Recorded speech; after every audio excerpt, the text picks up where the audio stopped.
Well, I've been realizing that I've been starting all my videos with the word okay, so I'm not going to do that today. I'm going to start by saying welcome to 5D Notes, page 24.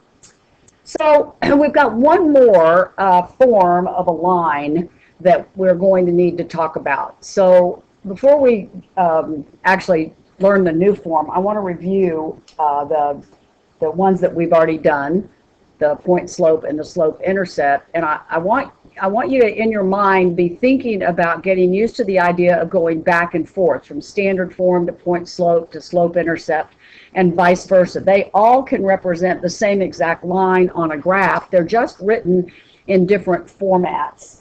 So standard form is what we're learning today. It's really specific about the way it's written, as is point slope and slope intercept, but it's got some even quirkier things about it that the other two don't have. So the formula for, or the way you write in standard form, is capital A x plus capital B y equals C. A, B, and C are integers, meaning no fractions, positive and negative numbers, no fractions. These coefficients and this constant over here cannot be fractions. And A cannot be negative, cannot be negative. So the equation of all lines can be written in standard form. You may just have to tweak the format around a little bit, but every equation of a line can be written in standard form. So let's go back and review the ones that we already know. The slope intercept was the first one we learned, and that was y is equal to mx plus b, where b was the y-intercept, where the graph cut through the y-axis, and m, of course, was the slope, where m is the slope and b is the y-intercept.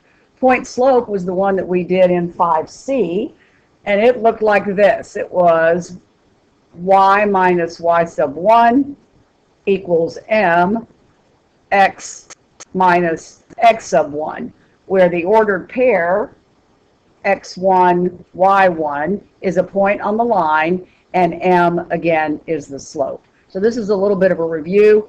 These are the two we already know, and this is the one we're going to practice right now.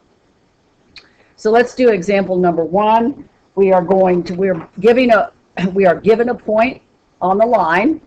We're given the slope, and they tell us to start in point slope form and then transform it into standard form. So point slope form, y minus y sub 1, which is this guy, equals, and the slope is negative 3/4, times parentheses x minus a minus 4 would make plus 4, x sub 1. Okay, I'm going to get rid of this line right here. It's making me nuts. So now we have it written successfully in point slope form, and we are trying now to get to standard form, reminding ourselves that standard form is ax plus by equals c. Our variables, x and y, are both on the same side of the equal sign. Our constant, our number, is over here on the other side of the equal sign. And remembering that these coefficients cannot be fractions, and a has to be non-negative. So we had a mess to clean up over here.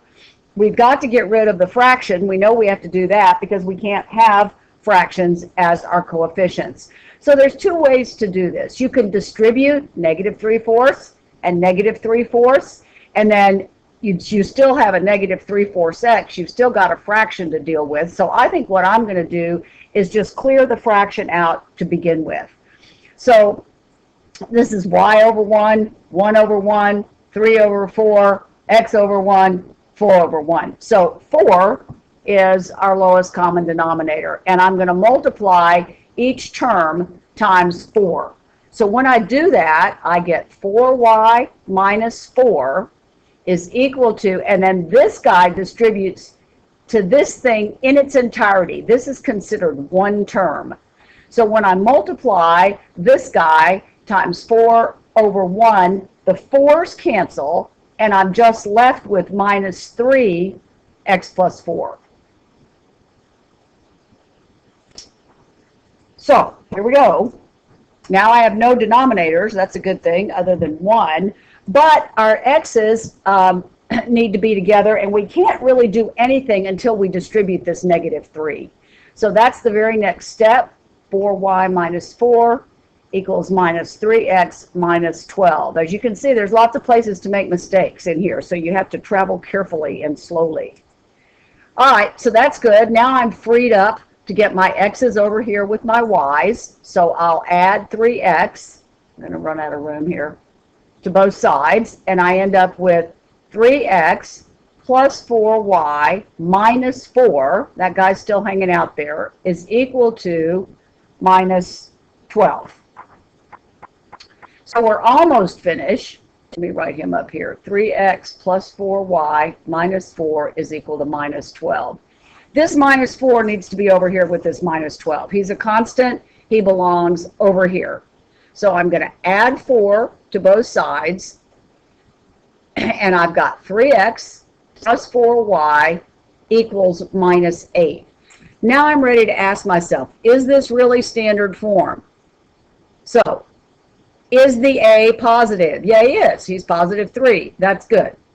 Are all of these coefficients and the constant integers, not fractions? Yep, yep, yep.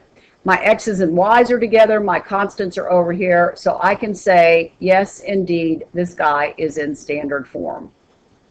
So here he was in point slope form, right here. Here he is in standard form. Represents the exact same line on the coordinate plane.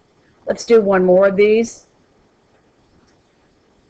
Now they're giving us a slope and a y-intercept. So you might think to yourself, we're going to use the slope-intercept equation. And yes, we are.